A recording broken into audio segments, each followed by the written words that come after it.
much wood could a woodchuck chuck if a woodchuck could chuck wood? Try it. You know what? You're Just cool. try it No, once. you're super cool. I can't do it. I'm sorry. My brain's doesn't work that fast. Coffee. Delicious. This is early, Oscar. Have we ever done it? Have we ever done I'm trying to get my mind clear. Usually when we do these in the evening, I have all day to prep and, think about it and show notes and last minute stuff. Mornings, dude. I'm just trying to get my head clear here, trying to figure out, get going. Oh, I'm sure it'll be fine. Turn out fine. I do videos in the morning, but this is a new one for isn't it? Yeah. For a regular podcast episode at 9 a.m. I don't think we've ever done. Well, and when you talked about going live, I thought, there are going to be a lot of people that are going to have to get up at 3 a.m. to listen to that. Yes, but you know what? Our listeners over the pond, they would have appreciated it. They would have, yeah, that's true. Because they've asked me before, can you do one so we can listen? And unfortunately, I couldn't do live today. There just wasn't enough notice to get the word out and get it scheduled. So here we are. Yeah. All right, let's do this. The battle of motorcycle EFI tuners. Oh, yeah. Oscar in the house. You guys will definitely want to listen in on this one. It's going to get deep. The battle. That's right. Welcome back, you freaking bikeaholics. This is the podcast for the motorcycle majority, the Big MM, also known as the 99%. That's right. You heard it straight from Oscar.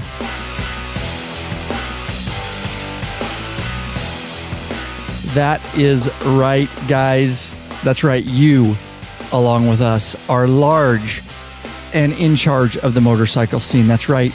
It's what we call a biker revolution, bitches. No doubt. Oscar, do you have any questions before we get started here? You don't? No. What are you waiting for, freaking bikeaholics? Mount up already. Let Oscar take you on another wild-ass ride. All right, welcome back, all you bikeaholics. Ryan Erlacher here, your host of the Law Abiding Biker Podcast, and your high-tech redneck. Oscar decides to take a drink of water It's been a while. When I'm looking at him, dude, and he's waiting for the cue and I blew it. Just ate it right there. Totally blew it.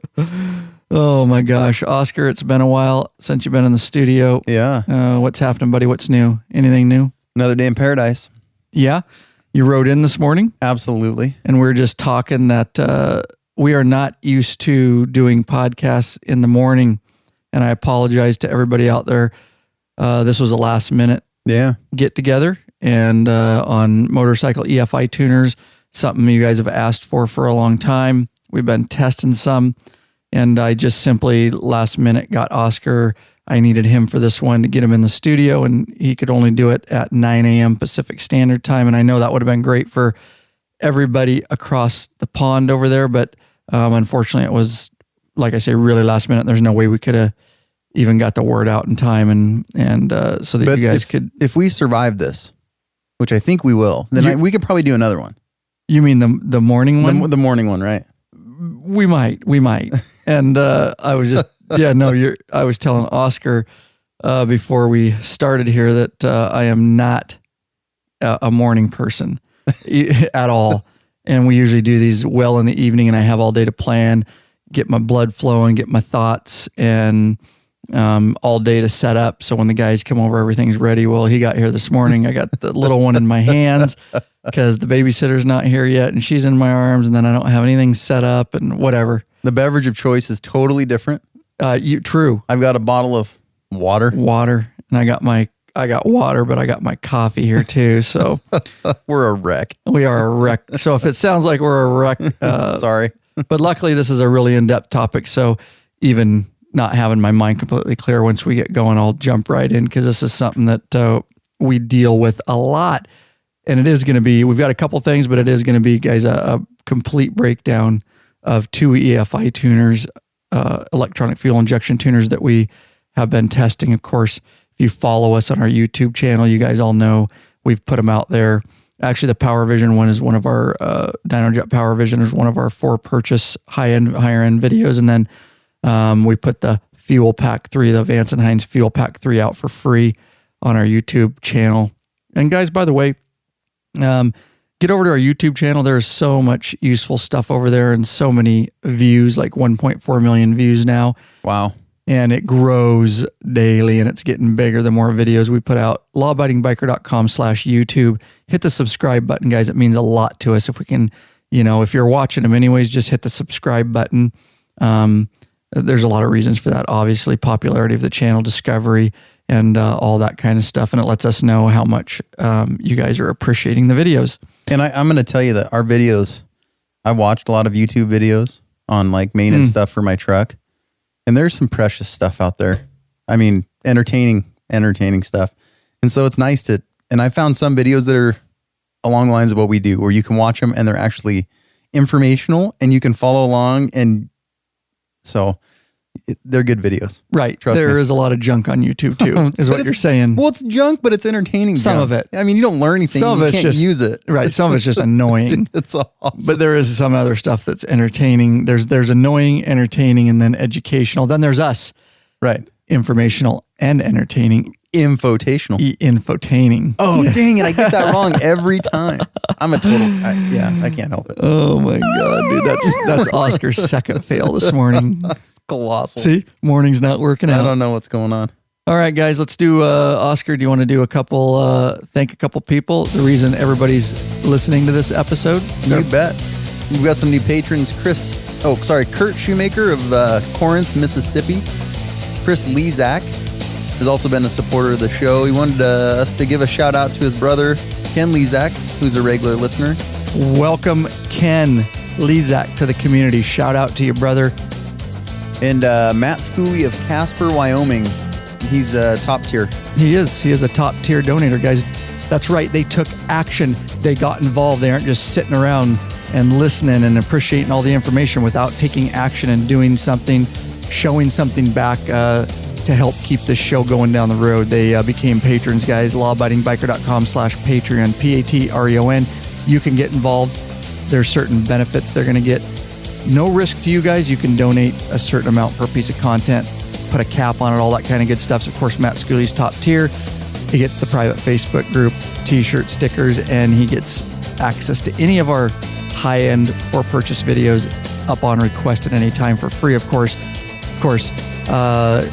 Depending on what level you can get in that private Facebook group too. You don't have to be top tier for that. But that private Facebook group, Oscar, we're just talking about it. It's really cool. And there's a lot of cool stuff going on. And now the members are starting to connect with each other and people are solving their own problems. Yeah. Which is really cool. Guys, there's a lot of information out there in that group. I've been impressed. I've been on there off and on and seeing the stuff that's going back and forth. I'm like, wow, I actually learned quite a bit from it. Yeah, I do too. And guys do a lot of cool stuff. And so if you guys want to get in that private Facebook group, that's the way. You got to become a patron and donate a certain level. But it's growing its community. It's just like a forum. People don't realize that private Facebook group, you can search in there just like a forum, and you can search for any topic that we've talked about in the past. You can get hits. A lot of people don't use that functionality, but it's there. And of course, Big Daddy's in there. He's got a lot of experience, and he really does. All the guys are in there, but yeah, when it comes to technical type stuff, Oscar, if I can get him to check it once a week, no, we guarantee a 24-hour response in there. We really do. Everybody that comments gets a 24-hour response in there, and a lot of it's just BSing and that kind of stuff too. It's not all business type stuff. A lot of it is just getting to know each other. Pictures of funny stuff and whatnot. But again, guys, thanks so much to those patrons. We just can't thank them enough. That's why we take time at the top of the show to actually really, really thank you guys. Again, they just took action. Do it now, guys. Pull over. That's right. You driving right now? Mm-hmm. Just pull over. You got your smartphone. You running right now. You can stop for a second. Whoa. Once we start, we don't stop. No, then we don't start again. You do for patron. Okay, all right. To become a patron. All right. Yes. It's probably worth it then. Right. lawabidingbiker.com/Patreon, guys. All right, enough of that. All right, let's break in. This is an interesting email, Oscar, because it has to do with exactly what we're going to talk about. Do you want to go with this? Sure. This is from Igor Nascimento of Brazil. Wow, Brazil. I got mail. Yeah. That's awesome. It is, isn't it, though? Yeah. I know, dude. That's Igor Nascimento. Nascimento, Brazil. He's writing about referencing our FP3 video. You can find that at lawabidingbiker.com/fuelpack3. He says, I'm just writing to thank you for the nice podcast. Been listening to all of them from down here in Brazil. Thanks for the video on Fuelpak 3. Got one down here for my Deluxe 2013. Been playing around with it. Down here, we have to really play with AFR and VE tables because our shit gasoline is E27, which is 27, what is it, 27% ethanol? Mm-hmm. Mm-hmm. It sounds That's crazy. crazy, dude. 27% ethanol. That's quite a bit. That is ridiculous. He says, keep up the good work and ride safe. And if you guys want, you can refer to our past episodes, Law-Abiding Biker episode 40, the E15 ethanol fuel controversy and breakdown. Should I use E15 fuel in my motorcycle? And you can find that at lawabidingbiker.com/40. And wait, that was our episode, wasn't it? It was. Yeah. And I want to add something to that because I think you called it. The EPA just reduced the amount of ethanol required for 17, 18, and 19 to go into fuel. So the trend is reversing because of all the damage. Okay. Reversing. Yes. Sorry, I was tracking. They're reducing the amount of ethanol required. Finally here. It was starting to go up. It was then the E85 was going to become more popular, and all of a sudden, oops. And we talked about that in that episode. You're right. How damaging ethanol is and how damaging all this corn growing and stuff is. And episode 40. So the EPA is reversing its trend and ordering less ethanol. So that's cool. We may have to dig into that. Not today. No. But later. I guess that's probably the gist of it. Right. That was it. I read the article and that was it. They're going to have to start backing off because now they're damaging stuff. Right. Yeah, right. Very cool. So shout out to Igor in Brazil. Awesome that we have listeners all over the world. That's this community, guys. And that's why we say the more support, that you guys give, the more services we can give you. And that includes reaching out, like here. And, don't forget too, guys, we got the app. A lot of people forget we have the free app, and that's supported by patrons, guys. And that makes it easy for anybody to get the podcast. You can just tell them, just go get the app, lawabidingbiker.com/app. So the app's a lot better than the way we had it before, and you had to download them from the store. You still can. I know, but I mean, I use the app. I got the app, and I like it better. I do too. Everything's just right there. And, if you go to your, grandpa, or you go to another biker that's not tech savvy. Sure. And you go, listen, you just get the iTunes app, and then you go to iTunes, then you go in and you search for, okay.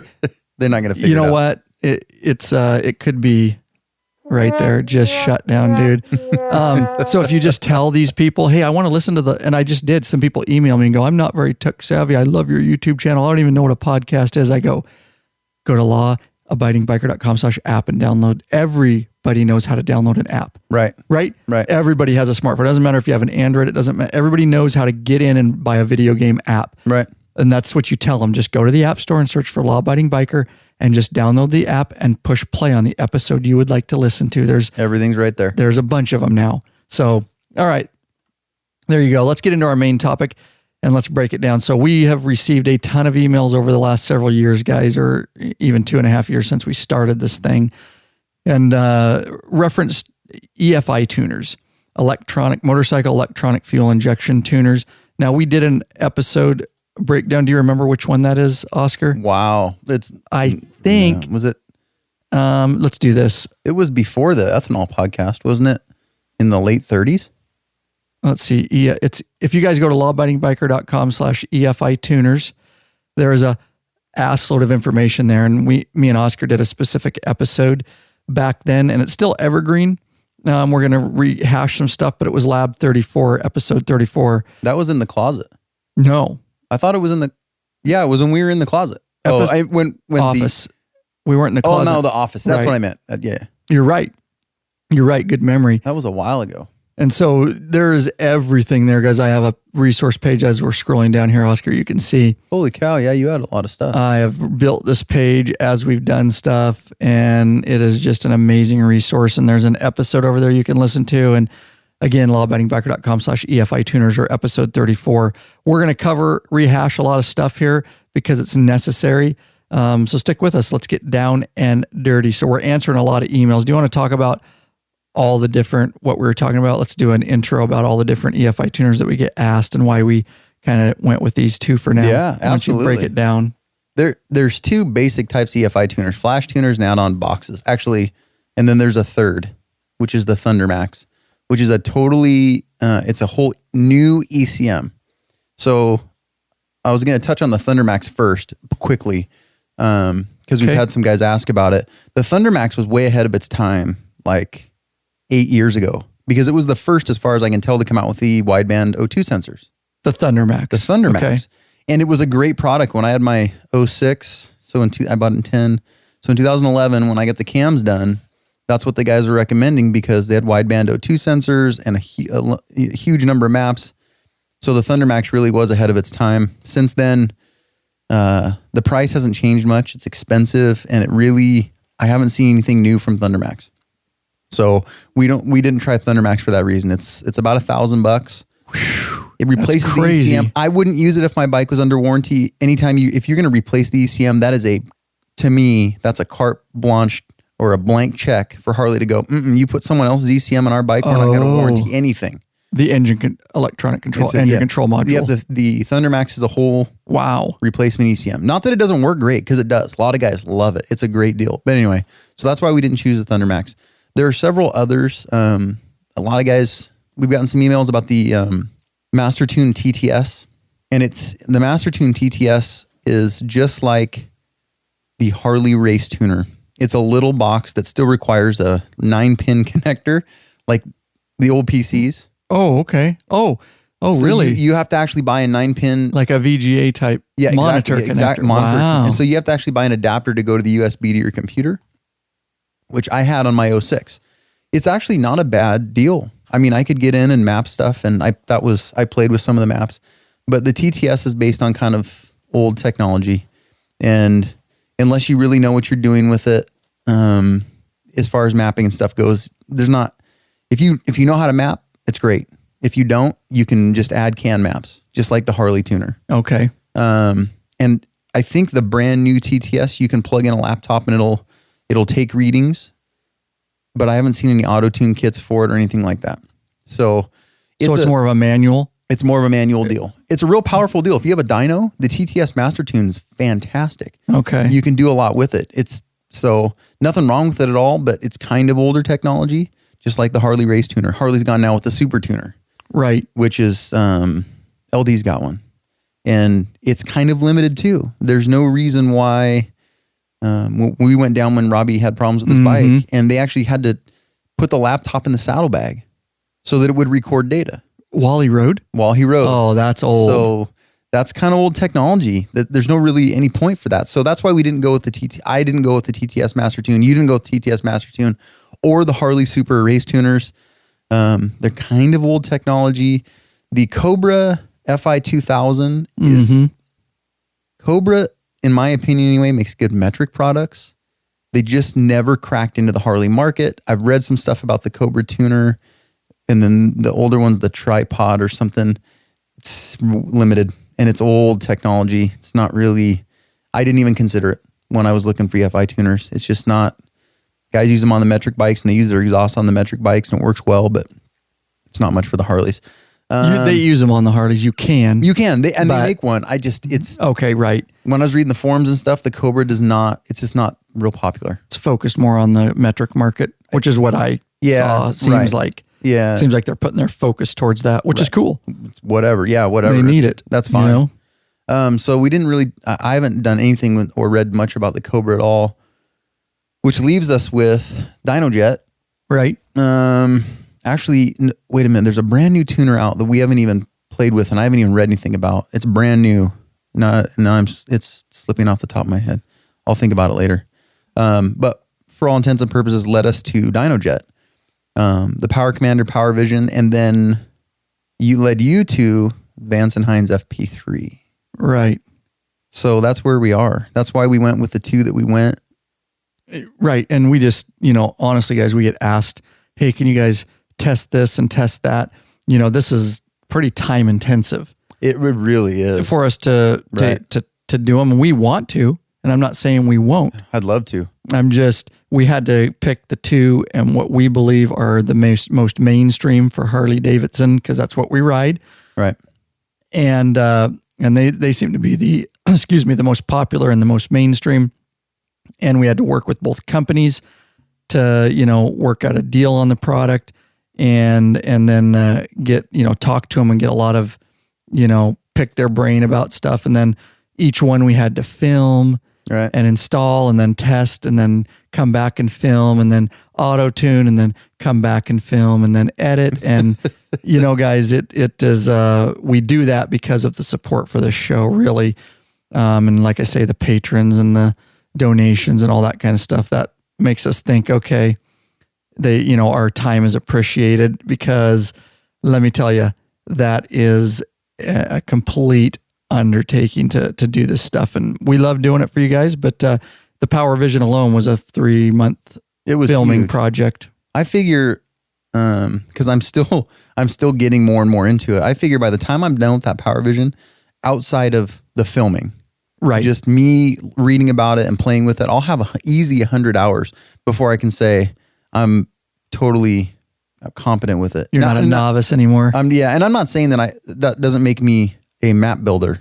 I'm just saying I'm pretty good with the Power Vision and all of its features. And then learning to build maps will be another, those guys go to school and take courses and stuff. So, I may never get there with that, but yeah, I'll have 150 hours total, including the videos with the Power Vision when we're all done. Which I love, because I love learning, but it's a lot of time. It is. It's a lot of time. So to do the Thunder Max, that would take us another summer. And we need another bike, or we'd have to rip what we have on, off our bikes. And maybe we will do one of those.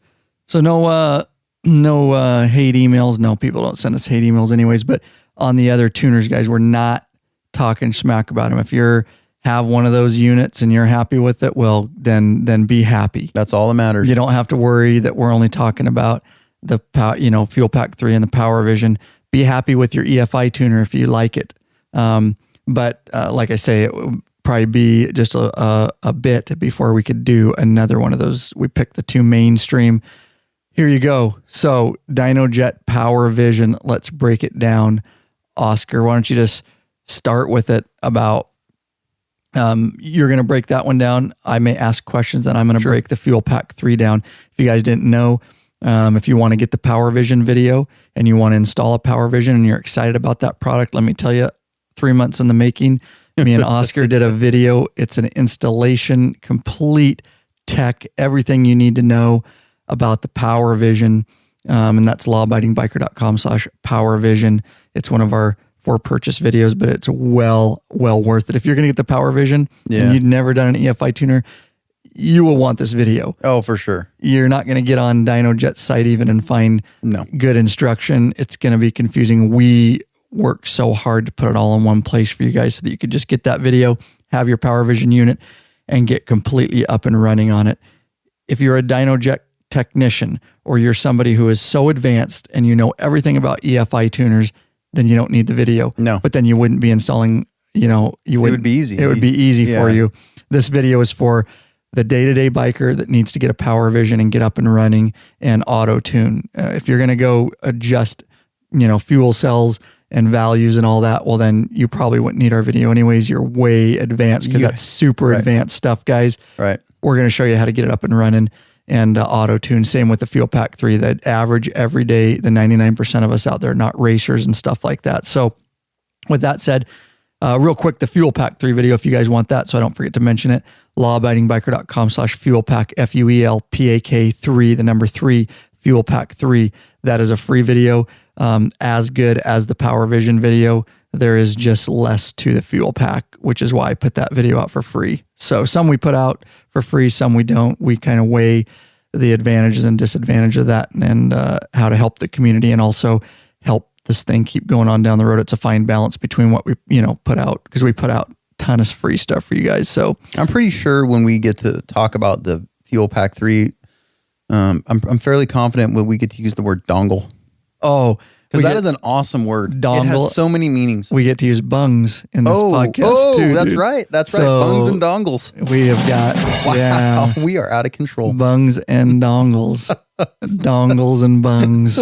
Straight up, dude. The Power Vision, So why don't you talk about the install? What do you need to buy when you buy it? Let me direct you. What do you need to buy when you buy a Power Vision? Because there's pieces and parts to it. You don't just get the head unit usually.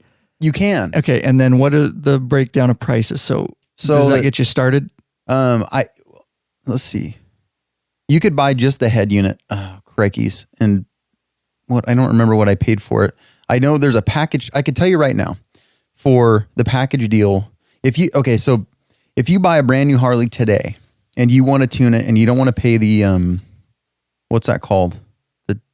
The download, the stock Harley download, which is like $250. Right. You can go buy just the Dynojet Power Vision head unit by itself, flash your bike, put the head unit back in its box and ride your bike. Flash it with a canned map. With a canned map, just like the stage 1 download. Which basically, guys, means I have this air intake close to it and I have close to these pipes, right? Yeah. And then it's just like a Harley download. And they give you a canned map. There's no auto tune. There's no adjusting it. Just nothing. Flashes your ECM. You can, with just the head unit, you can make air fuel adjustments and you can do all that stuff. Oh, you can? But you can't auto tune it. But you can go in and you can plug it in and you can build your own maps. You can, which is advanced, guys. Yes.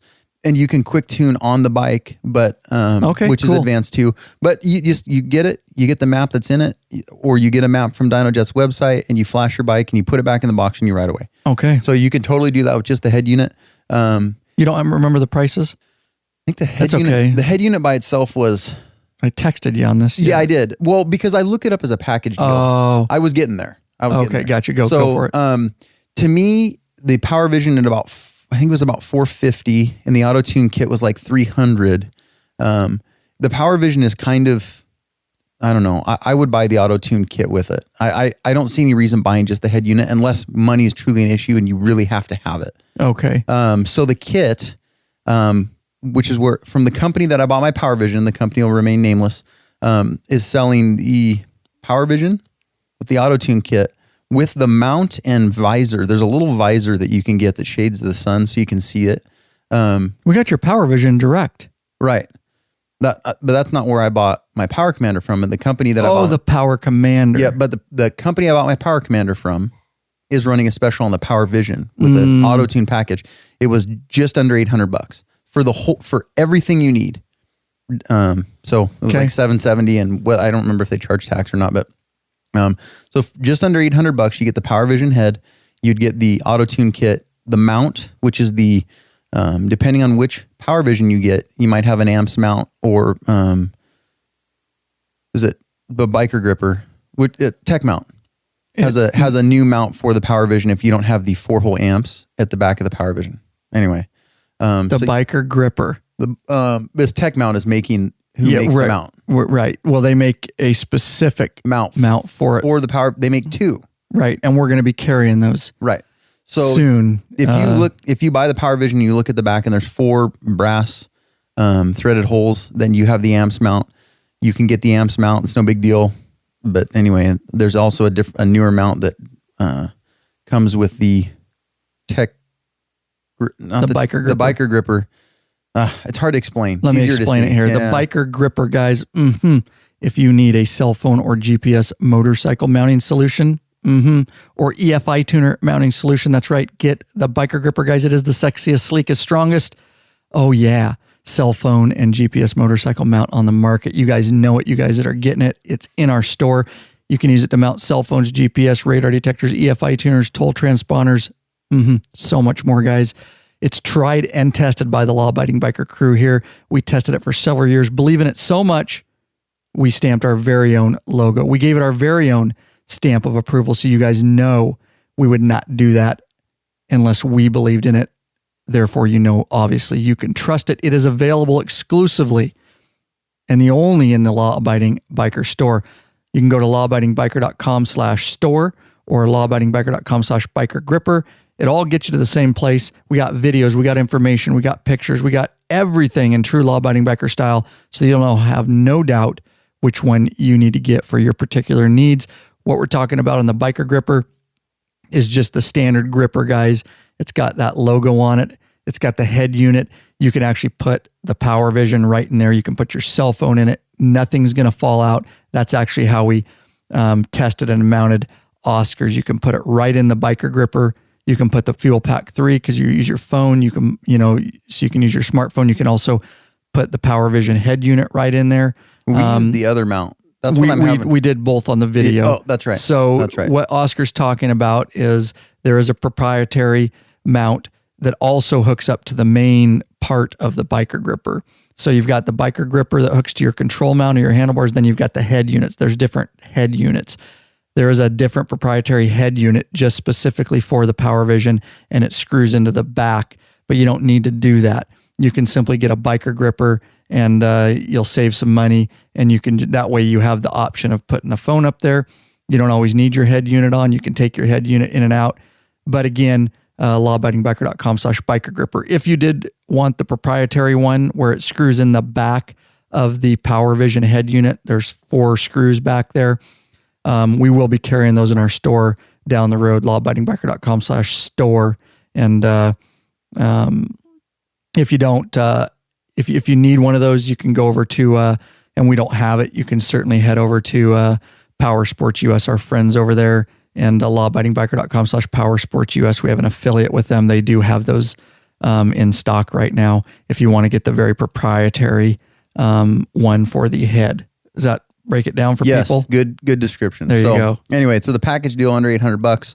If you wanted just the head, I think it was $400. By the way, that was 3 fails for you today. What did I do? Because you couldn't explain that either. I know. Holy cow. We can't, maybe we're not going to survive the morning. That's what I'm saying, dude. I thought I was going to be foggy. Well, yeah, true. All right. So mounts aside. So I got the whole package. I had the auto tune kit and the Power Vision. Installing the auto tune. So you've got the head unit. Got the I'm head just unit. making sure the audience understands. Got the mount to the handlebars. Where did we mount it? My clutch side, and then the auto tune kit. And the auto tuner is a separate unit, guys, from the Power Vision head. And the auto tune goes under your seat usually. So you've got your head unit on your handlebars, and then we've got the auto tuner. So go from there. You do not need the wideband auto tune kit. You can actually use, if you had stock head pipes and the 12 millimeter, the smaller O2 sensors, you could use that as well with the Power Vision. So Harley comes with 12 millimeter. It comes with 12 millimeter bungs. I said bunghole.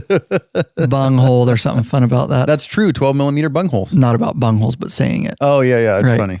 But they're 12 millimeters O2 sensors. There's 2 of them. Yep, one in 12. the front and one in the rear pipe. Mm-hmm. So if you just do slip-ons, you can continue to use what you have. You don't have to buy the wideband O2 kit, which are 18 millimeters. Yep.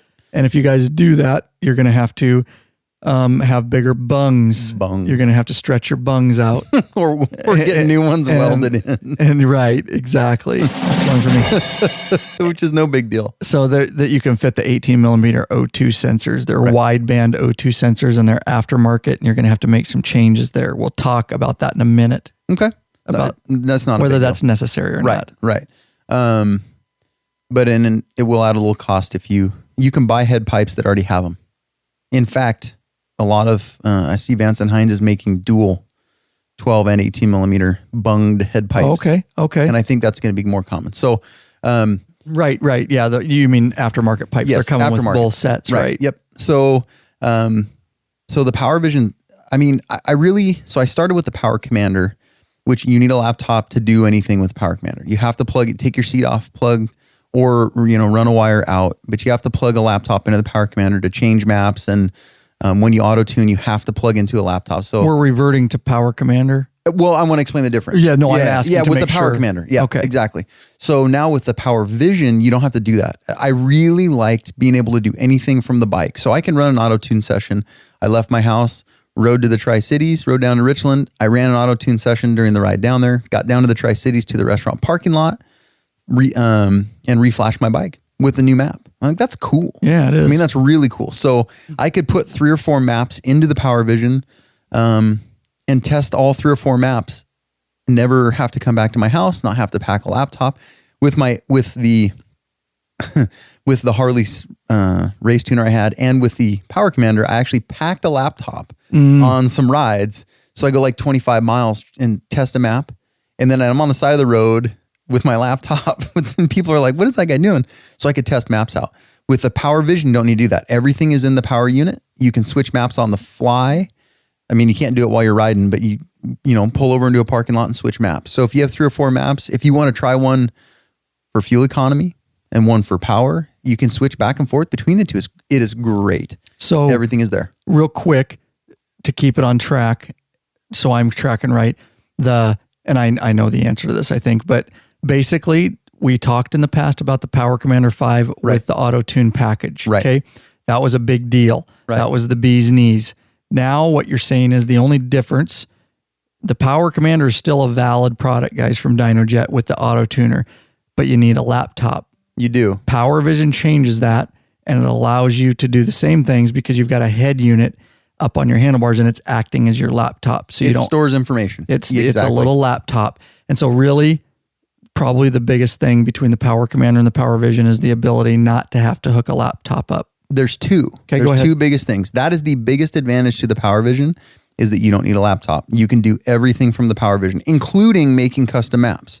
Now there's some limitation to that, but you can make custom maps from the Power Vision on the fly, on the road, anywhere you want. So if you're at sea level and the air fuel mixtures, there's less air at sea level, or if you're up in the the other way around. If you're up in the mountains, there's less air, you can richen the map.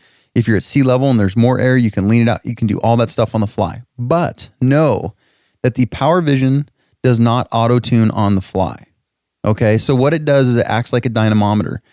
When you run the auto-tune function, the auto-tuner does with air-fuel ratio the same thing that a guy does with a dyno. It records data and builds a new map and applies what it learns to the map that's in the bike. So it reflashes it.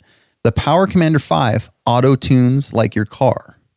It auto-tunes on the fly. You do not have to so it's making changes while you're riding. Yep. So real time. In real time. And not just recording. Right, exactly. Within limits. Which I don't think matters that much to me.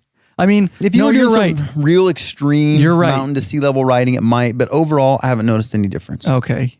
So, and it's plus or minus 10%. So the most that the Power Commander is going to make, I think is a 10% adjustment to the while fuel.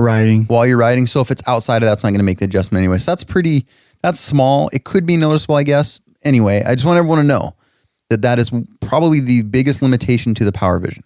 If you consider it a limitation. If you consider it a limitation, it's really probably we're probably nitpicking a little bit. Right. So Power Vision, I've done auto-tune stuff on the fly. I've changed maps on the fly. I can read trouble codes on the fly, which means DTC diagnostic trouble codes. And it's so cool because you get a trouble code, like we're going to be riding a Sturgis. I get a trouble code out on the road somewhere in Wyoming. I can read that, mostly figure out what it is, and then call a Harley dealership and say, hey, I have this diagnostic trouble code 02641. I'm just making that up. Do you have the parts to fix it?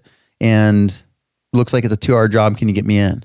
Whereas without that, I may be just kind of stuck trusting whoever that this might need to be done. So if you're even moderately mechanically inclined, being able to know what the diagnostic trouble codes are is extremely helpful. I don't need a laptop for that. Yep. I can look at it right on the Power Vision on the side of the road somewhere in a parking lot or whatever. I really like that. I think that's a big deal for me. If you guys, real quick, if you want to learn more about DTC codes, which you should know how to access them. You don't have to have a Fuelpak 3 or a Power Vision to do that. They just make it easier. We did a complete video, very popular. Everybody's loving it. lawabidingbiker.com/HarleyDTC. Everything you need to know about your diagnostic trouble codes, how to clear them if you choose to, so you can be educated if you have to go down to a dealership or something. But anyways, there you go. There's a resource for you. lawabidingbiker.com/HarleyDTC. So big deal with that. You can do it on the road. That's cool. You can reset them, whatever. The last thing that I like about the Power Vision is kind of two-part. One, has gauges. And there's a lot of stuff that you can look at. And it even has a gear selector. So if you're one of those people, like I used to ride Hondas, and it tells you what gear you're in and you like that, you can have that. What gear am I in?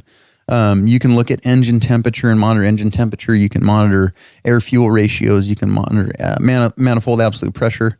What do I have set right now? The ones that I look at, I can't remember. It comes with what's that called? Quick fuel economy or whatever, like your car does. It tells me kind of what fuel economy I'm running at. And so a ton of stuff, which is pretty cool. In and of itself, that's pretty cool. If you're kind of a beginning gearhead guy and you just like to know about stuff like that, there's so much stuff. And you can switch between gauges on the fly. So really cool. Part 2 of that is it allows you to data log whatever gauge set you have up there. Why that's important to me is because I'm an aspiring gearhead, maybe more intermediate. So now it allows me to learn how to build maps because I can data log manifold air pressure and air fuel ratio, and I can do spark retard, which if you know what that means, then you're with me and then you'll understand why that's important. Why are you making fun of retards today? Not so much that's ridiculous, making fun of them. Obviously you felt out of line. You felt made fun of, which makes you a retard a little bit, but it's fine. It's not a big deal. It's not a big deal. So that allows me actually to learn how to build my own maps, which for me is pretty cool. Like I would have never known because I'm a guy that has to see the numbers in order to change them. And I could never do that with my Power Commander or my Harley race tuner because you don't know. I never understood what map I was running at manifold air pressure. Now I can see and I can log it and look at a table of manifold air pressure and what RPMs I'm at with manifold air pressure and what AFRs they are. And then I can go into the EFI map in my bike or that's in the Power Vision and look at the numbers and change them if I want. And I can do the same thing with Spark, which I could never do before. And has always been kind of the block for me to get to the next level with mapping. Right. So huge advantage to the Power Vision. I really like that. So let me ask you this. What is I know we did it, but explain to the audience what the setup process is. You've got the head unit, and then you've got the auto tuner, and then you've got 18 millimeter bung wires, and then you got to hook those up to the auto tuner, and then you got to run wires back to the hit, right? Yeah. So did I wrap that up pretty good? I think you just did it, yeah. I did. Good work. So yeah, that's what you got to do. Guys, so you've got a lot of wires with the Power Vision. We're not talking bad about one or the other. We think that at the end, you'll hear us break this down depending on your needs. Either of them can work for you, but that is one thing to think about with the Power Vision. You're going to have some wire issues. Once it's mounted to the handlebars, it's there. You've got wires there. Right. So even like I washed my bike the other day, I unplugged the wires and took the Power Vision off, but I've got wires. They're there. Right. You don't just unplug the wires because they're under the tank. So right. So it's there. That's it. So, and of course, our video shows you guys how to do all that to get the wires routed and hooked up, right? But it's not a big deal. But I'm not going to take those wires on and off all the time. Right. It would be pointless. It's a 20-minute process to take them off and 20 minutes to put them back on. It takes me less time to wash my bike. Right. So I don't know if I consider it necessarily a pitfall, the Power Vision, but if you choose to mount it and use the gauges, it's there. Right, because you need it to read the gauges. You need it to read the gauges, right. So you run yours 24/7. I mean, yep. you don't ride without it. Right. It's there. It stays there. I guess if you didn't use the wideband O2 sensors and you just use the Power Vision for the gauges plugged into the OBD port or the diagnostic port under the side cover, and that's in the video, and you ran the wires a certain way, you could probably unplug and plug it all the time. But we know with USB ports and stuff, the more you unplug and plug in electrical connectors, they start to wear. Right. And we don't want that. Because once you wear out the connectors in the Power Vision, I'm sure you'd have to send it back to Dynojet to get them replaced. Right. Anyway, so mine's there. Which, I better knock on some wood here. This is... Even if, yeah. I worry about theft. I worry about getting stolen. Not because it's one of those stupid things that some tweaker might go, hey, that looks cool, I'm going to take it. It's got a pretty screen, and I'm a tweaker. Exactly. Even though they can't use it for anything because it's married to my bike, and they probably have no idea what it is. I worry about, so when I'm on the road, I keep it covered up. I either throw my helmet over it or I have a little riding hat that I wear through whatever. The other thing I worry about is the rain. So like when we rode through Yellowstone in that hard rain, I don't know what's going to happen. I haven't gotten to do. I was hoping to be able to do that before this podcast. It's supposed to be able to handle it. It's water resistant. So I guess we'll find out. What I'm going to do, this sounds cheesy, but when we're on our Sturgis ride, I'm going to take a Ziploc bag And if it really starts raining, I'm going to throw the Ziploc bag over it and tighten it down as much as I can and put electric tape over it. And I think that's smart. because I don't. Yeah, it's expensive to replace. And it is. The beauty of flash EFI tuners, like the Power Vision, is that if you have an issue with it on the road, it's not going to stop your bike. Mm-hmm. So even if it does die, because it's not real time. It's not real time. If it dies in the rain, oh no, I don't have the gauges. Right. But I can ride. Your ECM stays the same. ECM stays the same versus the Power Commander. And I think it's really the biggest one. And I had a buddy that had a problem with Power Commander on the side of the road. He had to take it off on the side of the road and the bike ran so he could get it back home so he could ship the Power Commander back and get it new. The service was fine, but his bike was he was a little leery to ride it anyway. So I like that about the Power Vision as well. If for some reason something happens to it, nothing changes my bike. Right. So that's good to know. Also we want to thank Chris Kelly of Dynojet Research. We want to give a shout out to him for Chris Kelly for helping hook us up with a Power Vision unit. And let me cover. I want to thank Dynojet too, because remember we had the EITMS troubles on our ride, and I got it cleared up. Yes. So I emailed Dynojet. So basically, what happened is my engine idle temperature management system was not engaging when it was supposed to. You guys want to know what that is and know how to set it and all that? lawabidingbiker.com/EITMS. Very popular free video. It's you really need to know what that is and how to make sure it's on your bike. Goes again, lawabidingbiker.com/EITMS. And because I had the gauges and the engine temperature set up, and because of our wonderful host saying, "Hey, yours isn't turning on," right? We noticed it on our ride. I was like, "Dude, yours should be kicking on. Mine kicks on all the time." Yeah, and it wasn't.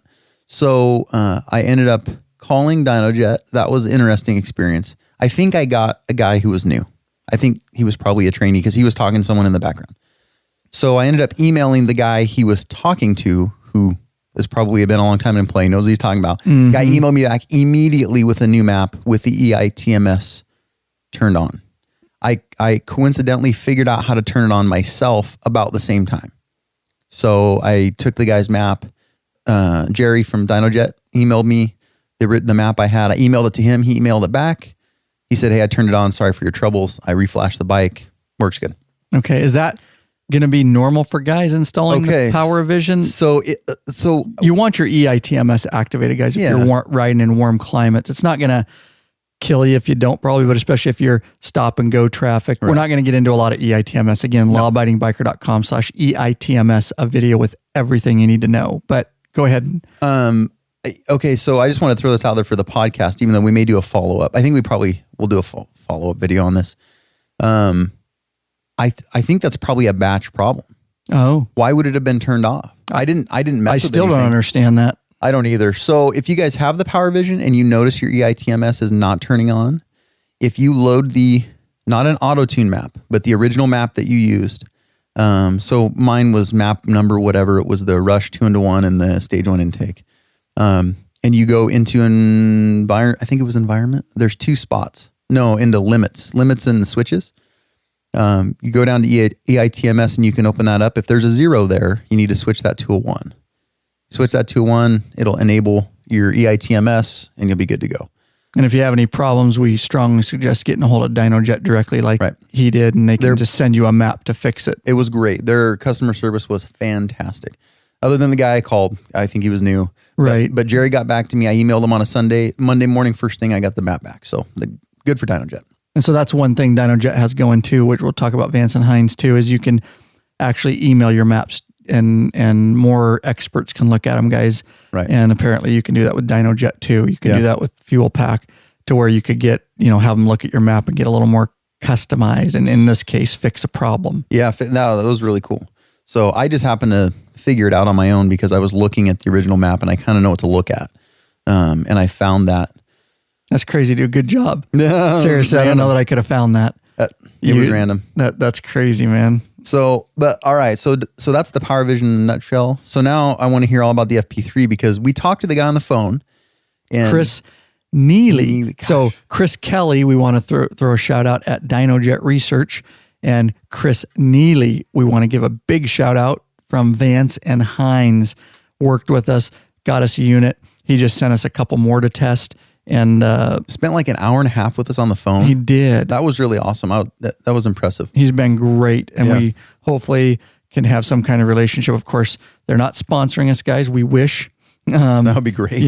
But they are working with us on getting products at a lower price so that we can test some of this stuff for you guys, which is why the patron funds help us, guys, because we can't do any of this without, donations and patron funds. And honestly, a lot of the stuff is a lot of work, and I probably wouldn't do it except for this show and to make videos for you guys, honestly. I think we had that discussion. A lot of it is we did. Yeah, we had that discussion. This show really has pushed the limits of the learning. I'm too lazy to otherwise. Right, me Just too. on my own, my bike runs great, I'm done. Exactly, me too. You know what? It's good enough. And oh boy, but we can't do it without that support, guys. So Chris Neely, we appreciate it. If you guys buy anything from Dynojet or, from anywhere else that sells Dynojet or Fuelpak 3 or anything, please tell them that you heard about it.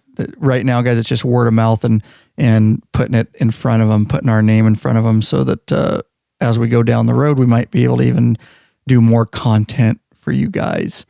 All right. So you want me to talk about I want to hear all about the Yep. I want to hear about it. Let's see. The Fuelpak 3, Vance and Hines, guys. A lot of talk about it. It is one of the newest, greatest, deals on the market, so to speak. You may hear differing opinions on that. I'm not a huge forum guy. I don't like the forums that much, the way they're set up and hard to find. So I kind of stay away from them, but you can search and you might find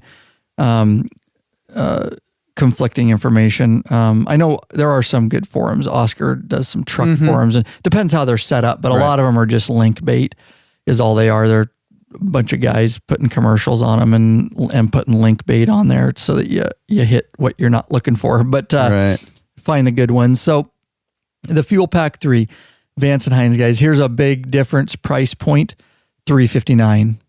Yeah, right. Compared to $700. Almost $800. Almost $800. Right. Now that, again, stay tuned because there's some other limitations. Nuances. There's nuances, so you can't just take price point alone. Right. Okay. So, but you can, and that's retail for $359. You can get into a Fuelpak 3.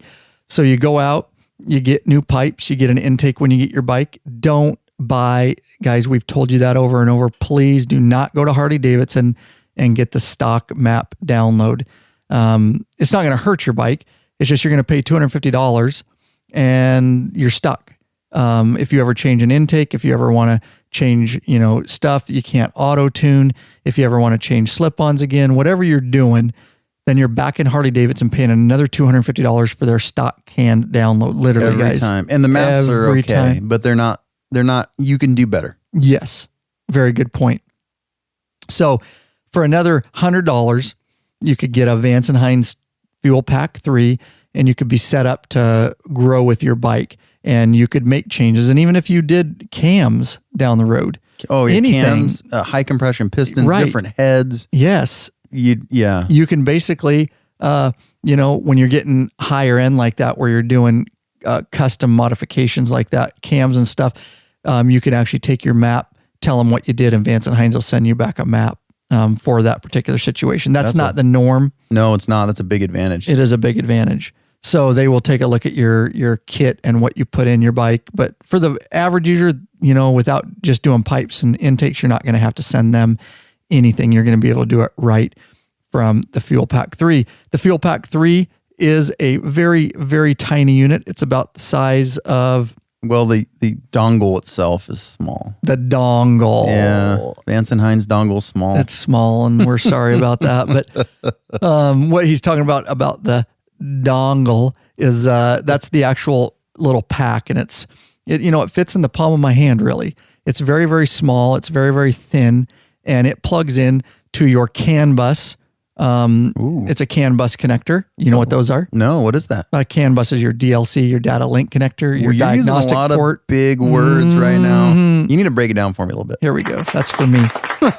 I'm a failure today, and you get all the hand claps. CAN bus are kind of your standard connectors that Harley's using now. You know what I'm talking about? Your data link connectors. The new bikes, right. They call them DLCs. They call them CAN bus connectors. They call them diagnostic ports. It's all the same thing. They're a very standardized plug that can transfer data. Is it a 4-pin?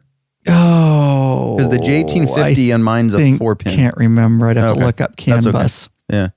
No worries. On the new bikes, CAN bus. On the old bikes, J1850. For some reason, 6, but I can't remember. Could be. So under the left side panel on my Street Glide Special, I plugged just the dongle in, or the Fuelpak 3 itself. That's all you get when you get a Fuelpak 3, guys. You get nothing else. It comes in a very nice little box. You're like, really? This is like it? This is my computer. Big power, small package? Yeah, exactly.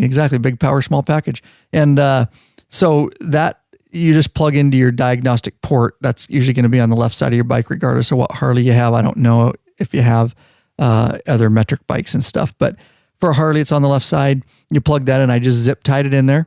It's a little black candy bar is what it looks like. Just a little bit. It says Fuelpak 3 on it. Don't eat it. Don't mistake it. Do not. Break a tooth or something. $360. Oh, that's an expensive meal. Yeah. But it goes there, and then there are no wires, guys. Zip, zilch, nothing. It is so easy. There's actually a learning curve to it, like everything, because there's no good information out there except till now. Whoa. Because that's why I made a video for you guys, and it is at lawabidingbiker.com/Fuelpak, PAK, and the number 3.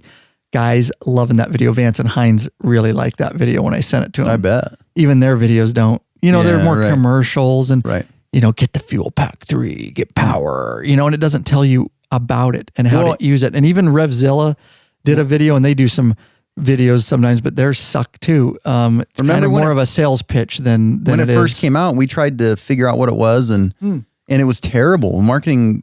You couldn't figure out what it was, and so I think we originally kind of downplayed it a little bit because you're right. The info on it was so bad. We thought this product looks terrible. We were wrong, but you're right. I forgot about that. Yeah, we did downplay it because it was a terrible marketing play. It was terrible. I mean, really, come on. Anyway, so yeah, good. The video, your video is going to be what really sells it, I'm sure. Yeah, I'm sure. Because you guys want to know what it does. Right. And how does it work for me? And how do I hook it up? And how do I sync it with, phone and all that? Right. So that's the beautiful part about it, guys. As long as you have a smartphone, you need no head unit. Your smartphone is the head unit, and it acts just like the Power Vision head unit, except it's your smartphone. And quite honestly, I've used the Power Vision with Oscar, and I've used the Vance and Hines Fuelpak 3. I'll tell you, it looks 1,000 times better on a smartphone, just because smartphones, it's a beautiful color screen, and it's larger and it's more interactive, and the touch screen is more sensitive. That's one thing with the Power Vision we found. It's very touchy you have to push pretty hard sometimes and be right on it. It's a very small screen. Right. Again, we'll get into some of the other limitations, but just from pure aesthetics, I'm telling you, the Fuelpak 3 and the app that they made, guys, you just download the free app. It's absolutely gorgeous. It doesn't malfunction. It doesn't have any bugs. I'm sure it has in the past. They fix, just like every app has bugs once in a while. Right. But it just freaking runs smooth. And it's that big, huge screen. No wires. It connects via Bluetooth. Completely wireless. Is it it's a flash tuner? It is a flash tuner. All right. Yes, it is just like the Power Vision in that regards. And again, guys, that means it doesn't tune on the fly. It you do your maps, do an auto tune session, and then you come back home. And when you're happy, you flash your ECM, your engine control module, and that makes the changes. It does everything the Power Vision does. It has gauges. It has every gauge same. It has map, and it has spark, and it has TPS, throttle position sensors, and it has manifold absolute pressure, and it has everything in between, and temperature and speeds and all that. And you can select which 4 gauges you want. Just like the Power Vision, you get to select which gauges you want to do, all that kind of stuff. When you first get the Fuelpak 3, it's very similar to the Power Vision in that it has CAN maps. Vance and Hines has CAN maps. And yes, if you get this kind of intake and this kind of pipes, and they have other things besides Vance and Hines products in there. Oh, good. So it's not just their pipes and their intakes. They have a whole array, and they're adding all the time. And so you can find your CAN map, and you can just simply immediately flash your ECM. And is that in the app or so are the maps in the app or the maps in the FP3 itself? good question. I believe I'm thinking about this. You threw me for a loop there. So basically what you do is you're communicating with Vance and Hines. So nothing's really stored in the app. You're taking from their servers, and then you're telling the FP3, the little candy bar underneath the dongle, you're telling it, do it now. So you could. So it's sending. Cool. So he was right, because Chris told us that you could get a new. He says, didn't he say I can send you a new map? Yes, on the road. That's correct. And you could get it out of the app and boop. Correct. Oh. So the app is just acting as a communicator. You're actually pulling it from their servers, right? And then you're actually uploading it into the Fuelpak 3, just like software updates. So it needed, and that's the other beautiful part. Never have to hook up to a computer ever, guys. Yeah. Right from my phone. I hooked it up the other day. I was running out, put my phone, started the bike, connected via Bluetooth, and it told me, hey, the FP3 needs a software update. Bam. It updated it right there. And the Power Vision, you would have to hook up to a laptop to do that. Because it doesn't have the Bluetooth and the internet connectivity. Right. I'd have to have a cell signal to do that. I was on my home Wi-Fi. Yeah. You want Wi-Fi when you're updating, but the rest of the time you can just use the cell signal. That's cool. And so, yes, you are pulling the maps from the servers. All you're doing when you're doing the flash is you're pumping the information via your phone into the FP3, and then the FP3 is flashing your ECM. So other than that, all it's really doing is communicating with the ECM and sending that info to your phone. Yes. Thus the gauges. Correct. Wow. Via Bluetooth. Yes, wireless. That's all it's doing. No storage in it. No. That's awesome. There's no storage. Nope. It's all on their servers or everything. All your maps, once you get a map that you're like, I like that auto-tune session, you're just flashing the Fuelpak 3. It's actually storing the map in the Fuelpak 3. All your maps. So if you do multiple maps, the Fuelpak 3 is actually storing them, and then your phone's just accessing them. So it does have storage. It does have storage. Oh, okay. But it's not storing all Vance and Hines maps. It's just the ones you're using. Just the ones you're telling it to put in there. Oh. Behind the scenes, you don't really know that, but that's what it's doing. Oh, okay.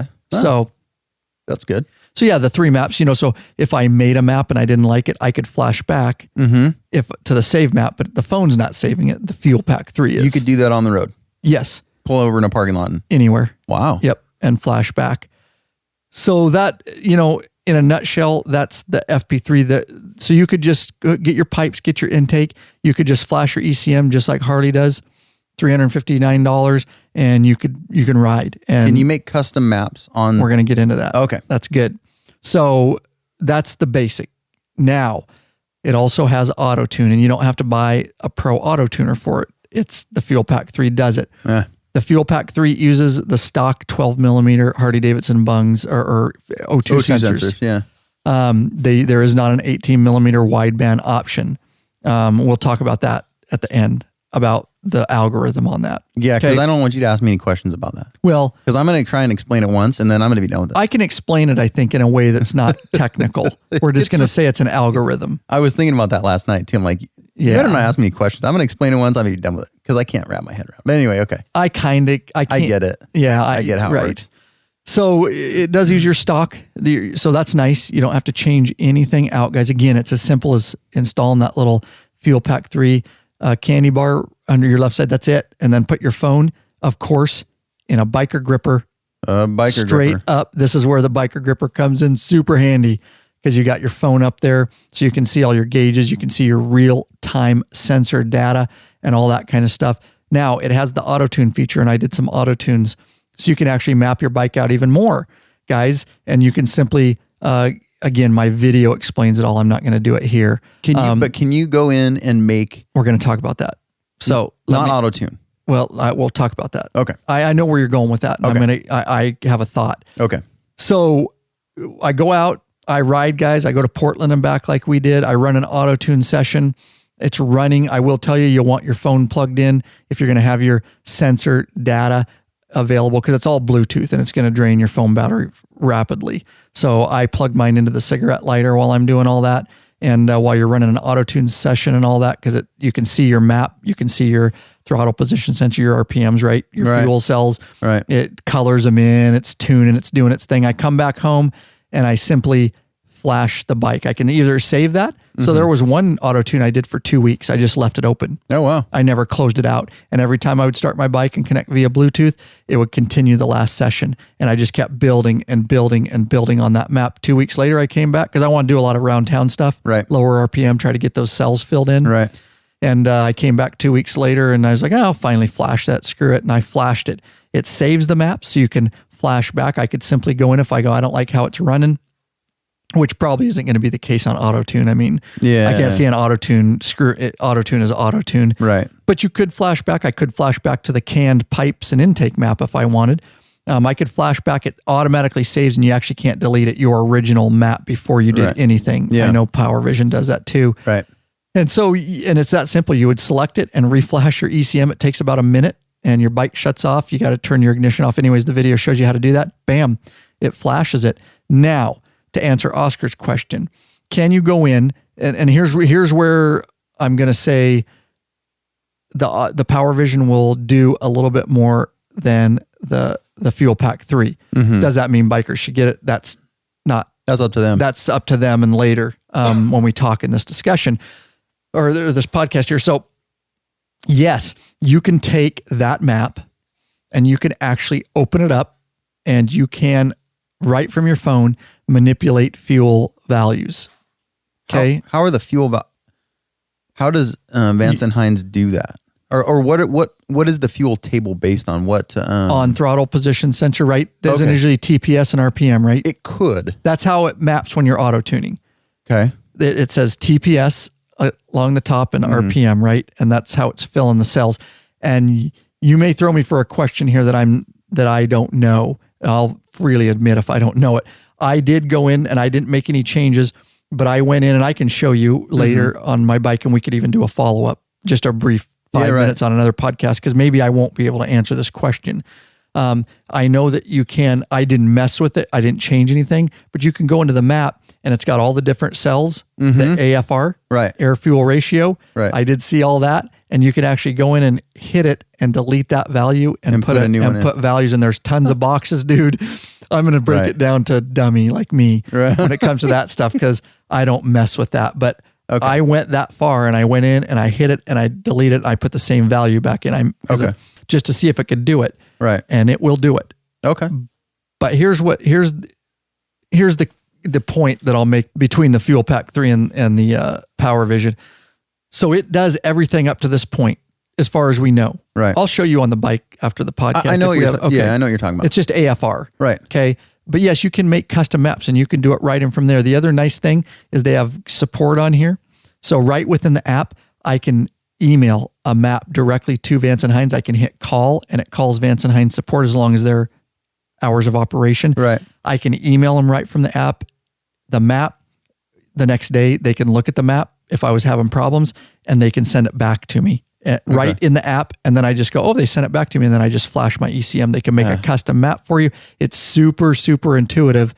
And also they can view you can give them, there's a button, you can unlock the app and give them real-time sensor data. They can sit there at Vance and Hines and you can tell them I have the app on, and you can hit the little button and it gives them, they're basically seeing your bike real time and they can make, they can look at it, then make a correction, and then they can send you that map and you can flash it and go, there, we fixed what it was. If you're getting into more advanced type stuff where you're doing cams and things like that, right? Right. The average biker, that's not going to be a necessity. No. But that is really, I thought that functionality was really cool. You also mentioned DTC codes. Yeah. Right in the app, same thing. And it's a beautiful interface and you can clear them right from the phone. You can look at the DTC code, spells it out, what it is. It even gives you some help options on what it might be. And then you can just delete them right from the app. Yeah. So that's really nice. Again, not real time, but has all the gauges, everything. Here's where I think the fuel, so it's clean. Yeah. Honestly, for me, I'm going to tell you right now, for me, the average day-to-day biker, the Fuelpak 3 seems to be the easiest. Okay. And I just want to tell you guys real quick, if you guys do decide to buy any components, based on this podcast or our free information that we give you guys, please always head over to our affiliate page. We have a ton of banners. And if you go to lawabidingbiker.com/affiliate links, again, /affiliate links, there's banners over there for Motorcycle Superstore and Revzilla and Rocky Mountain ATV and any of these guys. If you make a purchase, if you hit one of those banners and then you end up making a purchase, that's right, no additional cost to you. That's right. We do get a small commission for any purchases made, and that helps us out greatly. Yep. Look at Adventure, Harley Davidson.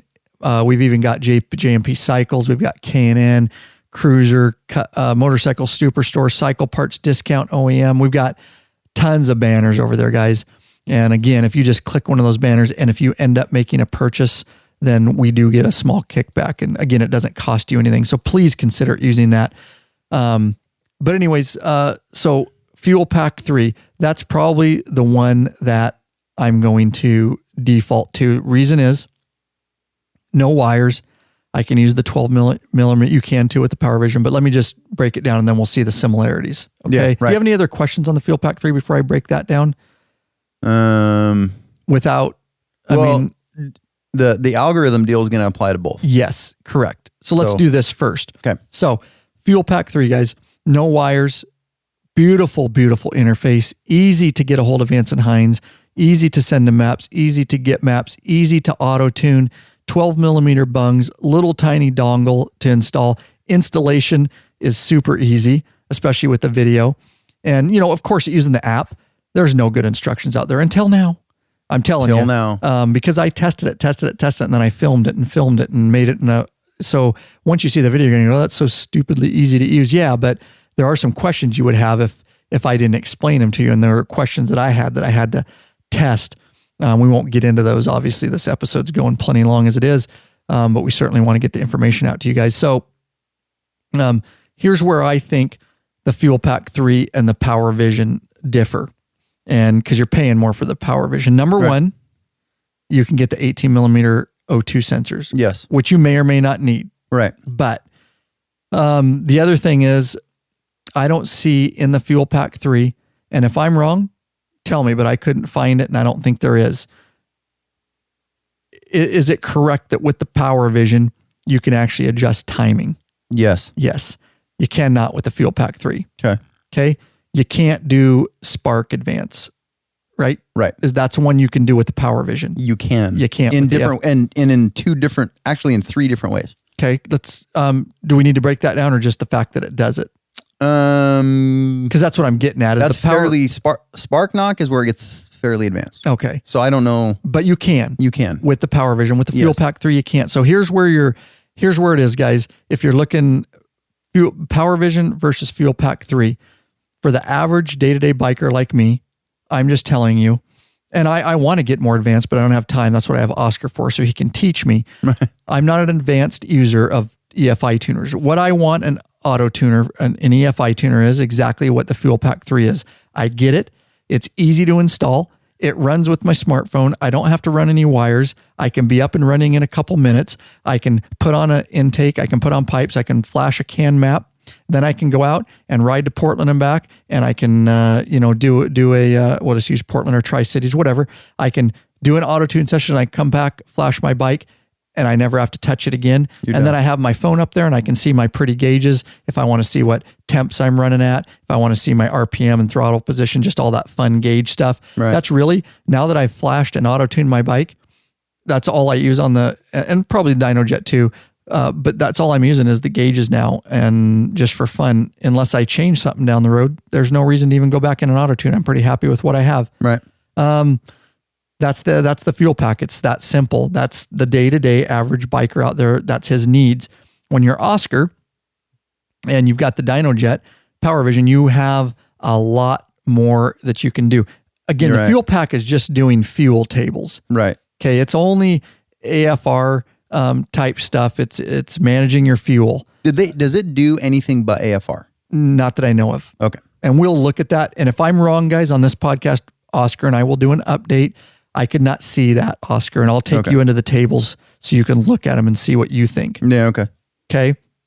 The Dynojet will do not only AFR and volumetric efficiency, but actual fuel tables. So, and the three are different.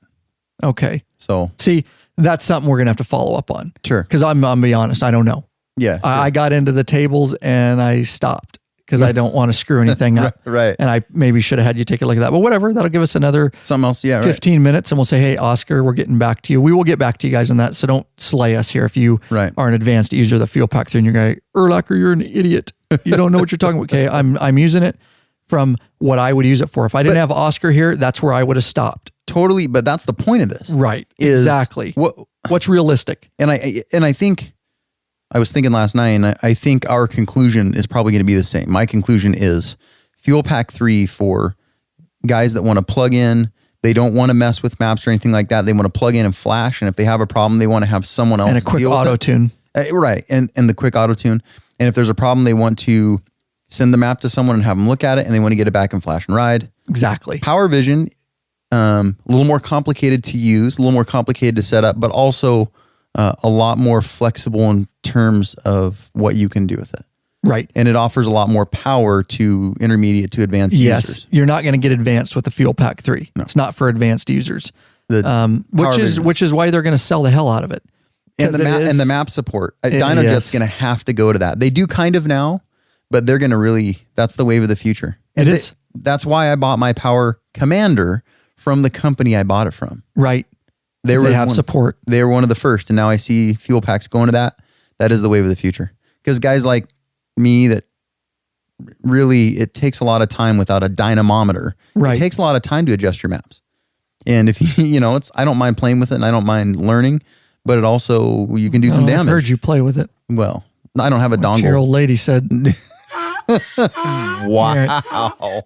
So, yeah. And so with the Power Vision, you can do the timing and you can get a lot more. And I actually talked to a mechanic, one of our friends down at our local Harley Davidson the other day. Right. And again, take it for what it's worth because I know him and he's a great guy and he's very experienced, but everybody has their opinions on it. And he goes, get rid of that Fuelpak 3.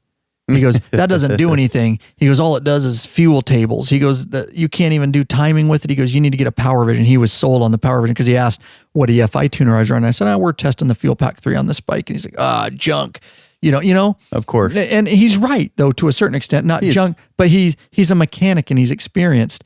And he's had the 3-week Harley EFI class. So he knows all about EFI. Of course, he doesn't want the Fuelpak. Right. He wants to be able to do timing and all those type of things that actually can get you in a lot of trouble if you don't know what you're doing. So that's why we say, guys, you might want to lean towards the Fuelpak 3 just because you don't need to pay the extra money for the extra functionality when you're never going to use it. But yes, as a Harley mechanic and Oscar, somebody that knows what the hell they're doing, well, then they're going to be very limited with the Fuelpak 3 if they do want to do timing and that kind of stuff. So, it's where you're going to, what you want out of it. I see Vance and Hines really, they carved a little niche out of the market there because that's probably 75% of us bikers want to plug in, play, and ride. Right. There's another 15% of us like me that motorheads that want to goof around with it. And then there's another 75, 15s, 90. There's 10% of guys that are advanced users / mechanics or racers and cross. And they need the Power Vision. They don't need our video. They need the Power Vision or the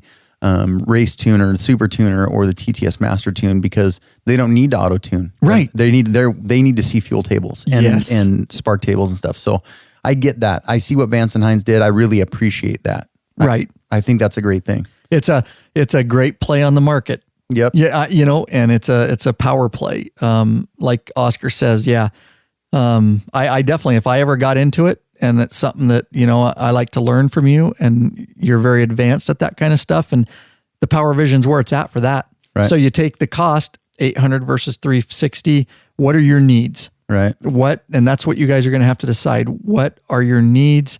Some of the things, the wires, versus no wires, the Bluetooth versus no Bluetooth, but are you going to get advanced? Because, later and you do want to test yourself and challenge yourself and you do want to do, I don't want to forget the algorithm. Sorry, I didn't mean to cut you off. No, well, actually, I really intentionally cut you off because I don't want to forget the algorithm because that is an important piece with the FP3 versus some of the units, including the Power Vision that use the 18mm O2 sensor. So break it down, biatch. I think maybe, I don't know. All right. So when we talked to Chris Neely, I asked him, how does the 12 millimeter O2 sensor, it reads an AFR of like 14 to 14.7. Narrowband. The 18 millimeters read like 11 to 16 or 18. Okay. No, nothing's going to go really much beyond 14.7, but they can read that far. Wideband. Yes. Can read that far. So what he said is, which means for the audience, with a wider band, it's always been that with those 18 millimeter O2 sensors, having the wider band sensor and readings, you can get better readings and you can dial things in more precise. Exactly. More precise. Yep. In a broader range of AFR. So you're not limited to fuel economy AFRs. Okay. You can go to power AFRs, which is in the really high 12s to high 13s. Okay. Of fuel. So 12 parts of fuel to, or what is it? 12 parts air to 1 part of 12 parts of fuel, part air, whatever. Okay. But the 12s and 13s are power. And 14.7 is kind of the top end for fuel economy. That's what Harley uses. Okay. Either way. So we asked Chris Neely, what are they from Vance and Hines? And he was good. He was very good. And it got way above my head because math and me don't get along. But about the first 5 seconds, it was above my head.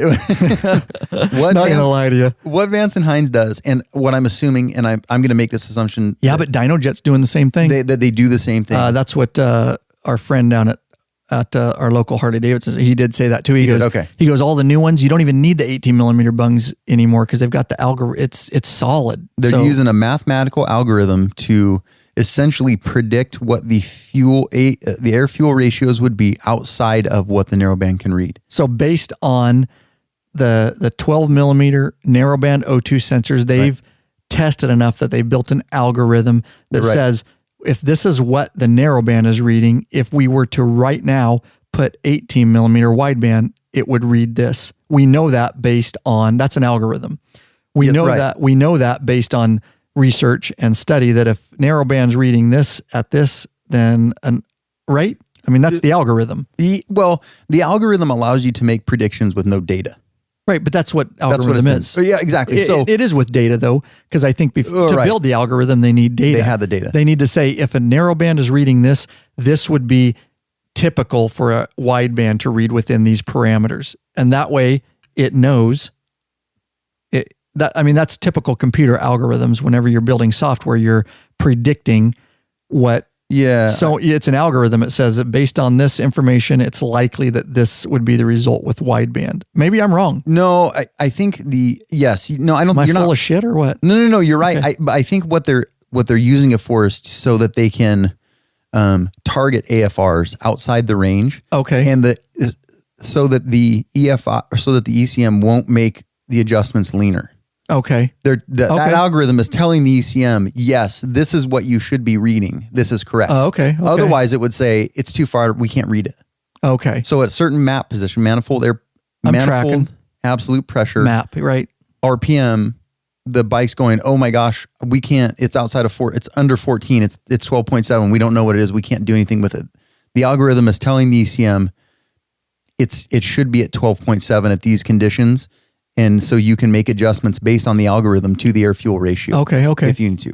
So you were right explaining the algorithm, but what they're doing with it is making air fuel ratio predictions and telling the ECM it's okay. Gotcha. That's what I said. That's how I reasoned it out. So well said. And yeah, you're right. I think that's totally effective means. I think the 18 millimeter is, I don't know though, but why is Vance and Hines putting dual O2 sensor ports in the exhaust? Probably just to make sure that they can sell more pipes, because if they have them, they may sell that pipe if somebody wants a Power Vision. I mean, what does that cost them? Sure. Jack crap for Vance and Hines. Right. $20. Right. Yeah. No big deal. And that goes right on to us anyway. Right. Yeah, exactly. We pay for it anyways. So the, 4 or 5 years ago, the old 12 millimeter guys are like, oh, they're garbage. Well, I think now with the advance in the mathematical algorithm, I'm sure there's more than one, because I'm sure that Vance and Hines and Dynojet are not using the same one. I'm sure they've developed different independent ones, but the 12 millimeters can be really pretty effective. So, and with the Power Vision, just so you guys know, you can run the 12 millimeters. You don't have to run the 18. Exactly. Does the same thing that the FP3 does. Right. It's just an algorithm. Right. That's all it is. And I think you're going to see everybody go to that. Probably. Eventually. Probably. I really do. Yeah. I ran a bunch of auto-tune maps. I'm going to do some more testing. I've now gone back to the original CAN map I have. Mm-hmm. Oh, you did? Yeah. And I'm going to start tracking my fuel economy because the Power Vision, actually, this is one of the coolest features I've ever seen. The Power Vision can auto-tune spark retard. So what happens is all our bikes have knock sensors. And when your bike starts to knock, the ECM will retard the timing. When it does that, when it's unpredictable, it produces less power because it's dumping fuel in for a certain spark time, but it's not timing it then. It's timing it later, which means that fuel's wasted. Okay, so... Dude, you are brilliant. I know. You are. No, I love it, dude. I'm soaking it in, dude. It's crazy. Power Vision can actually map that and make adjustments to spark retard so that you don't hit the fuel robbing ion sensor retard at random times. Wow. That's really freaking cool. So quick too. Yeah, it's awesome. So, where was I going with that? I had a point. I don't know. Power Vision. I'm just soaking it in. You're talking about it has the ability to advance timing and stuff like that. The Power Vision. For crying out loud. There was a reason for that. It was still good information. It was even at that, dude. I had totally had a point and then I lost it because I got so excited about it. So I don't know. I think the 12 millimeters is going to be the wave of the future, but we can't discount spark timing and being able to map retard, right, and make it consistent so that you get better fuel economy. That's what I was going to do. So I haven't used that function of the Power Vision yet, but that's a totally solid function as far as is the auto tune making a difference. So I've run several auto tune maps. I think they're great. I'm back to the CAN map. So I think I'm going to start auto tuning spark retard and see what happens. Okay. And see if I can get better fuel economy because I don't have See, that's cool. Yeah. And I'm fairly confident I can sit here say right now after talking with my friend too, our friend. Oh, right. That the Fuelpak doesn't do any of that. It's purely a fuel management device. It's purely about fuel. Right. And it doesn't do that kind of stuff. Right. If that changes, I will let you guys know. I'll be the first to admit I was wrong. But to my information right now and my testing and talking to people and what I've used I'm not seeing that functionality. It's strictly a fuel management device, which is why it's called the Fuelpak 3, I would say. Which also means... That's what he said. He goes, all that does is fuel stuff. He goes, you can't do nothing else with it. You can't, tune it out. You can't do timing. I mean, he was just naming the stuff that you can't do with it. Well, and I'm and again, for us, I don't care, but it was good to hear from him because it's true. It gave me knowledge. And then I was like, you're right. And so I came back and I started looking. I was like, you're right. You can't. I can't find how you do any of that. And, and I don't need to do that. But there you go. But don't expect to do that and get stuck with the Fuelpak 3. If that's something you were expecting to do down the road. True. Good point. You're done. That's a really good point. I didn't think about it that way. Guys are buying maybe the Fuelpak thinking, I can do cool stuff. Okay. I see the limitations. Yeah, totally. Which is why it's $359 compared to $800. You're not getting all the functionality. Right.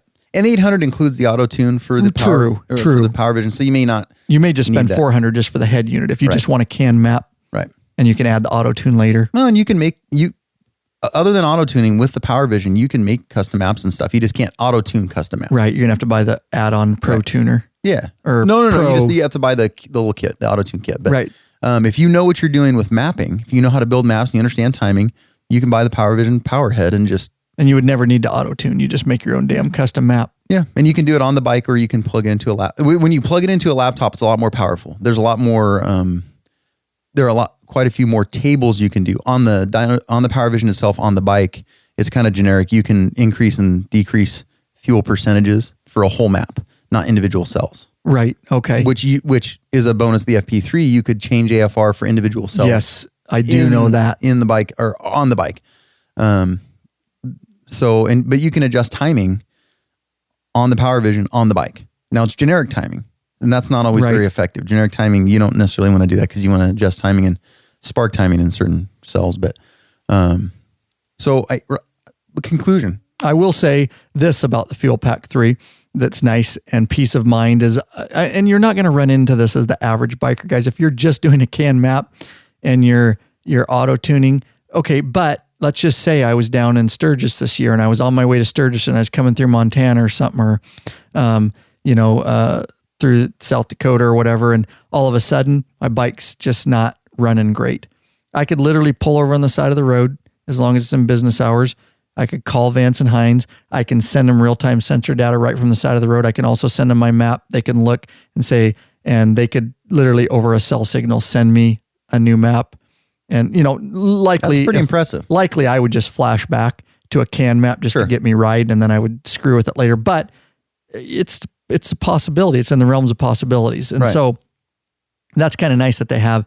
You can see where that industry's going. And Dynojet's going to have, and I love Dynojet, but they really need to jump on that, because that kind of customer service and the ability for the average day-to-day biker, like you say, to be able to rely on them to go, hey, I'm just going to run a map. I'm going to run an auto tune and then email it to them and say, can you customize that? They can customize. Again, they're only going to customize, right? Some stuff. Yeah, we're going to have to look at this and see just to make sure that I'm not missing anything on it. But, they can customize it to a certain extent. Right. And I get where Dynojet is, because they make dynamometers. And okay, don't get me wrong, or don't get us wrong. I'm going to tell you that in the end, the most effective EFI tuning you can do is on a dynamometer with a very experienced dyno tuning person. Right. By far and away, the best maps you'll ever get as of today, as of this very minute, are done by, and there's probably, there's lots of people that do it, but from what I've read in the forums and stuff, there's probably 3 or 4 dozen guys across the US that are the top. And there's a reason that it's a $300 or $400 deal to get it done, because when you're done, your bike is going to run better than anything that any auto tune can do, better than anything that any EFI or canned map can do. Right. So one of the, if you know what you're doing, the Power Vision, you can take it to someone, and they can use it to dyno tune. Right. And so because they can advance time, they can change timing and volumetric efficiency and actual fuel tables, not just AFR, you can get a better map. But do I really want to pay, like the Harley Stage 1 download, do I really want to pay $200 or $300 every time I change something? Right. Do I really need to milk out another 15 horse out of every single map? No, I don't. Right. I don't. That's why. But for $800, that'd probably get me 3 dyno tune sessions. Right. Yeah, exactly. But then I'm done. That's it. True.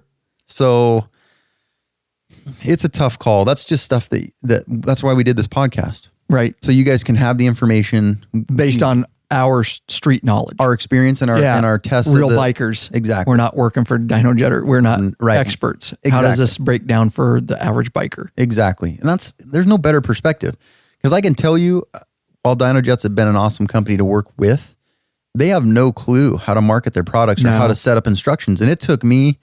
No, it's terrible.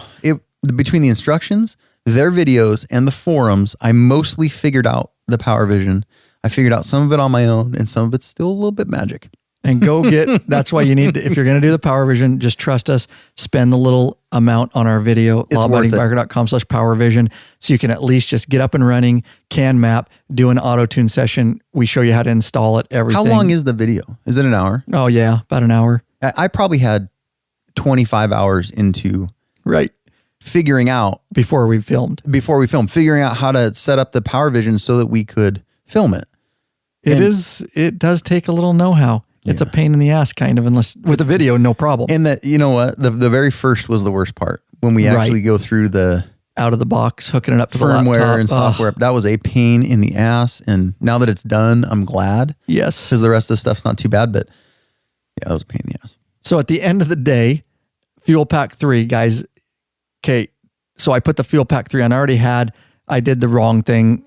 I was in a hurry when I first got my 2014 Street Glide, before I knew about EFI tuners, before Oscar educated me, and I did do a stock Harley download. So I already had that on my bike. Okay. I had done pipes and intake, whatever. So I put the Fuelpak 3 on, and so power, guys, did I put it on and auto tune and go, holy shit, wheelies down the road. I mean, front tire off the ground. No, negative, guys. I'm just going to be honest with you. If that's what you're looking for, you need to do a lot more things than an EFI tuner. Okay. Right. You're going to have to do some badass shit to your motor. Right. But did it, and I need to do some mileage tracking. I haven't, But I will tell you, generally speaking, it smoothed it out. I did feel it, especially after I took once I flashed and went back out for a ride. I feel like it has a bit more power when I pass. Right. When I throttle down in 5th or 6th gear and we're passing cars, I really do. No, it's not like throw me back in my seat different, but a little bit. Right. And the biggest thing is I know that it's tuned out to the best with an auto tune that it can be. The bike's running really smooth. And I know that if I make changes in the future, like, if I do bigger upgrades, that I have it right on there and I can fix and change that. So how about you? Would that be fair description of the Dynojet as far as power gain? What's funny is I noticed with the Power Commander and the Power Vision, with the auto tune really is not going to give you more power. It's going to smooth things out and probably give you a little better fuel economy. Okay. I noticed more power. I thought that's not right. It shouldn't, but I noticed more power. So I don't know. I noticed more power, but yeah, you're right. I didn't go, "Ooh, holy cow, this is the," it didn't throw me off the back or anything like that. But fuel economy went down a little bit. Okay. But it's a big bike. Right. That fairing's a big sail. So, if you're expecting, 200 horse and 90 miles to the gallon, and it ain't going to happen. You just don't do anything to your bike at all. You'll get the best fuel economy. Right. Or you can have a real leaned out map. But if you want a good match of fuel economy and power, and I track my mileage, and I can tell you in the summertime, I'm getting about 36 to 38. And I have good power, fully loaded. I can pass with no issues. Yep. Uphill, downhill, whatever, the power's there, fully loaded with my wife on the back. I'm really happy with how it is. I'll probably do cams at some point because that's where you're going to start getting power, guys, when you're doing big motor stuff and cams and high compression. High compression. That's a whole other beast. So we're going to do a podcast on that, and eventually we want to do a video on that, but we got to somehow find some money to afford those parts. But it's not cheap. Anyways, so do you need an EFI tuner? The only reason you need an EFI tuner, guys, some of you are thinking I don't need it at all. You do. If you're going to change pipes or intake, you're going to have to get an EFI tuner regardless. So, or the stage 1 download. Or the stage 1 you're going to have download, which we say no. Yeah. Say no. Say no. There are those people in the world that don't tinker. Right. But even with the Fuelpak 3, you're not tinkering. No. But what I'm saying is but you got to set it up yourself, and some people just don't want to even deal with it. They'd rather just say, Harley, dump a dumb map in there, and I don't ever want to know about it. I don't even know what that is. And I'm not. But I know I want cool pipes, and I know I want that cool looking intake, and I know you got to apparently do something. I guess that's what I did in the past. I'll be quite honest. Yeah. Not that I was dumb to it completely. I just was like, whatever. I don't have time. But now that with the the Fuelpak 3 and my video I did for you guys, I honestly think you're wasting your money. I'd spend the extra $100 if you can swing it. Get the Fuelpak 3. My video's free, and it's a no-brainer. Yeah, and you get the gauges. With the Harley stage 1 download, you get nothing. The gauges are cool. I'm sorry, I'm nerdy that way. Temp, I appreciated having my temp the other day. That was cool because your EITMS wasn't kicking on, and I go, and you're like, yours kicking on constantly. It should kick on between this temperature and this temperature. I go, I don't know what my bike's running, so I kicked that on. I was like, oh, it's kicking on right where it's supposed to. My bike's perfect, you know. I like that. I really like the temp. It's cool, and I like the instant economy deal. Yeah, and so it's worth the extra $100. Yep. Why not? Yep, I agree. And even if you're doing the Power Vision, just the head unit, you're at about $400. So, and that really leaves you the functionality later if you do want to get into it. But you could just get the head unit at first and go with that. The 12 millimeter O2 sensors, do a CAN map, call it good. Yeah. You're still 150 more than the Harley download, but you can grow with it. So, whew. Awesome. I've been waiting for this episode. It's a great episode. We can keep going is the thing. Forever. But, this is one episode, and we've already done the other EFI episode. This isn't going to end, guys. No. We're going to keep going. We're going to learn more. I'm going to come back to you. Of course, if we're wrong on anything on the FP3, you can blame it on me. That's okay. Or the Power Vision. You know what? Yeah. Hang me. I don't get paid for this. Yeah, blame Ryan. If anything's wrong with the Power Vision, anything I screwed up, it's his fault. Yeah, right. That's cool. It took a long time to put this together. It's a lot of testing. I am bringing it to you from a street level biker, and I could obviously be wrong on some things. That's the way I understand as it sits today. Yeah. If that changes and Oscar gets in it and goes, no, you're wrong, Ryan. You can, do this. Well, then we're going to bring it back to you. Oh, no, we'll have to talk more about this? That would be terrible. It would be terrible. Yeah. And so yeah, just we're doing the best we can, guys, with the information. And as we see it, we're not experts, but we're trying to learn and take you guys along for the journey as we learn it, because that's the real deal. This is how it's going to be for you out on the street kind of deal, just day-to-day biker. So hopefully that was some information, and hopefully it was informational. Hopefully it was entertaining. Infotaining. Attaboy. Finally. Infotational? Got it right, dude. Infotational. Oh my God, dude. It's going to be a long episode, but well worth it, guys. I think so, yeah. And we'll keep doing some testing. And anyways, we should thank some donations real quick. Thank you so much, David Pierce of Jacksonville, Florida. You want to do the next, Oscar? Ronald Sheely of Winchester, Kentucky. Michael Puthoff of Harlem, Georgia. After he saw our free YouTube videos, our Harley stock alarm video at lawabidingbiker.com/Harley alarm. That's a very popular video. You need to know about that. Set your code so that nobody can steal your bike. He said the video alone, he sent me an email. He said the video alone is worth the price of admission. A must-have. Thanks. I sent a donation to help cover the cost of providing this information. Right on. That is taking action, guys. lawabidingbiker.com/donate if you want to donate and get involved, and you appreciate, because those videos take a long time to put together.